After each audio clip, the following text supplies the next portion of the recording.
কেমন হবে আপনার আমার কবরের প্রথম রাত, আর কিভাবেই বা কাটাবো ওই অন্ধকার কবরের প্রথম রাত্রিটি? জানতে হলে সাথেই থাকুন।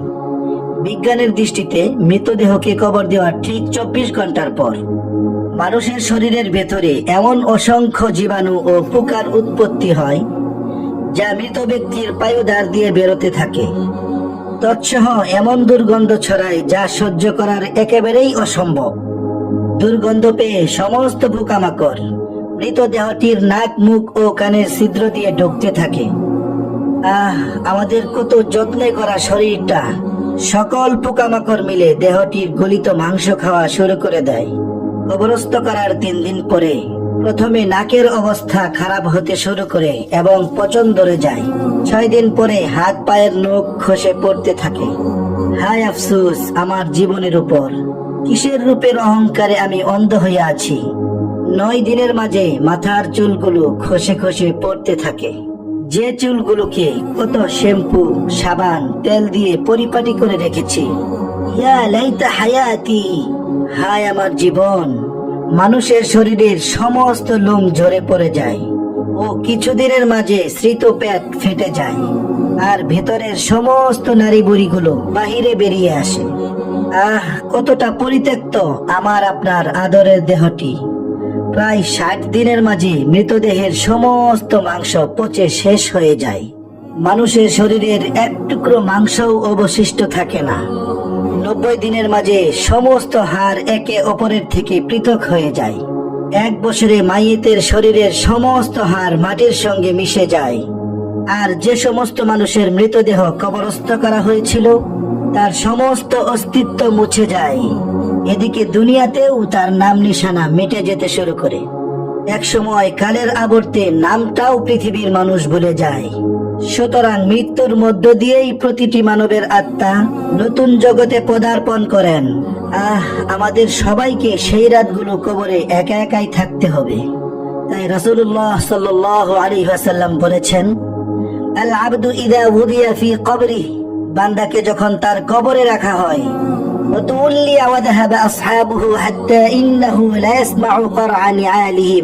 এবং বান্দাকে মানে আমাকে আপনাকে কবরে রেখে আমার আপনার সাথী সঙ্গী আত্মীয় স্বজনরা শুধু এতটুকু দূরে চলে আসে যে তখনও সেই কবরস্থ ব্যক্তি তাদের পায়ের জুতার শব্দ শুনতে পায়।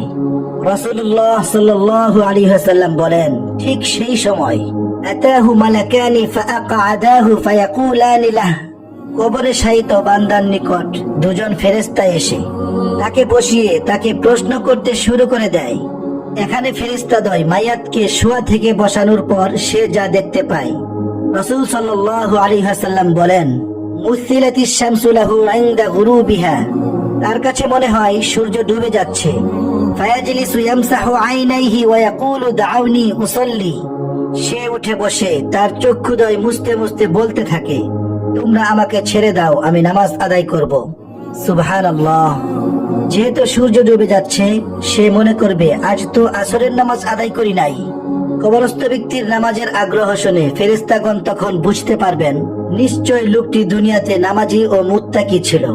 ফেরেশতাগণ তাকে তখন বলতে থাকবেন, হে আল্লাহর প্রিয় বান্দা, তুমি তো কবরের জগতে, এখানে তো নামাজ রোজা কিছুই নেই, সুতরাং আগে তুমি আমাদের প্রশ্নের উত্তর দাও।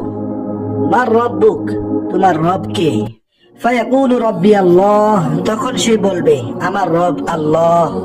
ফায়াকুলানি লাহ মা দীনুকা, তারা উভয়ে তাকে প্রশ্ন করবে তোমার দিন কি? ফায়াকুনু দীনি আল ইসলাম, সে বলবে আমার দিন হলো ইসলাম। ফায়াকুলানি লাহ মা হাদা আর-রাজুলু আল্লাযী বুইসা ফীকুম, তারা প্রশ্ন করবে এই লোকটি, তথা রাসূল সাল্লাল্লাহু আলাইহি ওয়াসাল্লামের দিকে ইশারা করে বলা হবে তোমাদের মাঝে প্রেরিত হয়েছিলেন তিনি কে?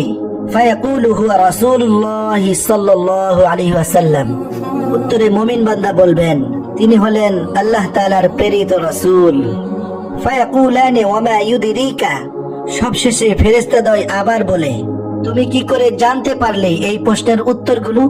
ফায়াকুলু ক্বরাতু কিতাবাল্লাহি ফাআমানতু বিহি ওয়া সাদ্দাকতু, সে বলে আমি আল্লাহ তাআলার কিতাব পড়েছি এবং তার প্রতি ঈমান এনেছি এবং সত্য বলে স্বীকার করেছি।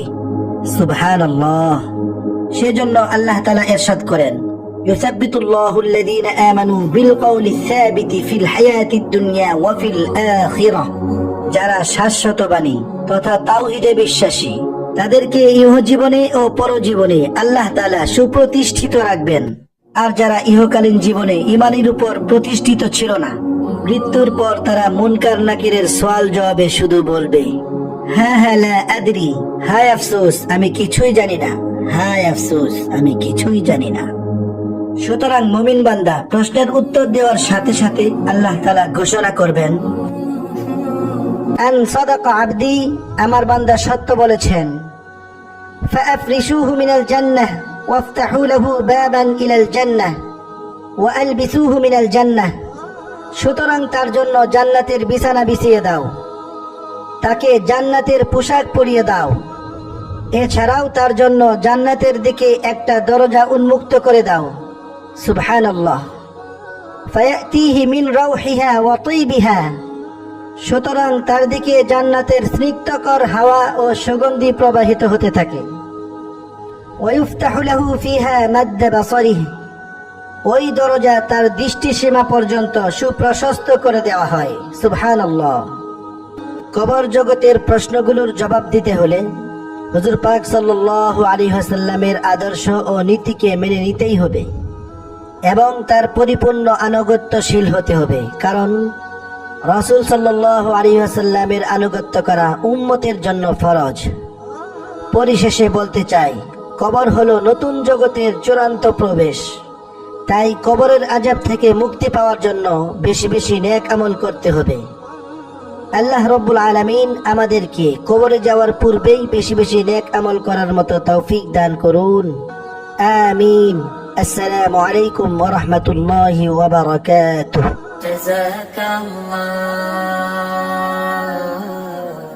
জাযাকাল্লাহ।